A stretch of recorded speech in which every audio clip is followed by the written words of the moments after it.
یہ بین فرماتی ہیں کہ بعض پیر حضرات ایسے تعویذات دیتے ہیں جنہیں جلانے کا کہتے ہیں اور اس میں اللہ تبارک و تعالیٰ کا نام اقدس وغیرہ لکھا ہوتا ہے، کیا حکم شرع ہے؟ دیکھیں اکثر جو محتاط عاملین ہیں وہ ایسے ہی تعویذات دیتے ہیں جن میں اعداد لکھے ہوتے ہیں، اسماء الہیہ نہیں ہوتے، ان میں وہ بعض اوقات جلانے کا کہہ دیتے ہیں، لیکن یہ میری اپنی ذاتی رائے ہے جو میں نے قرآن و حدیث اور اپنے علماء کرام جو ہمارے اکابرین گزرے ہیں ان کی تعلیمات کی روشنی میں قائم کی ہے کہ اگر اللہ تعالیٰ کے نام لکھا ہو، نبی کریم کا نام ہے، فرشتوں کے نام ہے، ایسے تعویذات کو جلانا قطعاً غیر مناسب ہے۔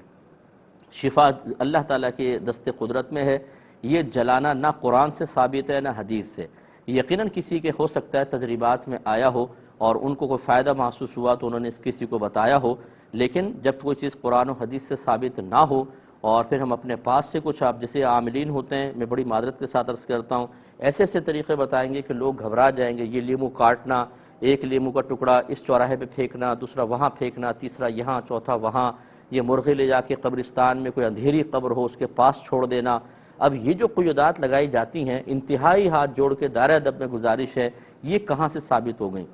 اب وہ کہتے ہیں جی فلاں بزرگ نے، وہ بزرگ کون ہے بھائی وہ بتائیے؟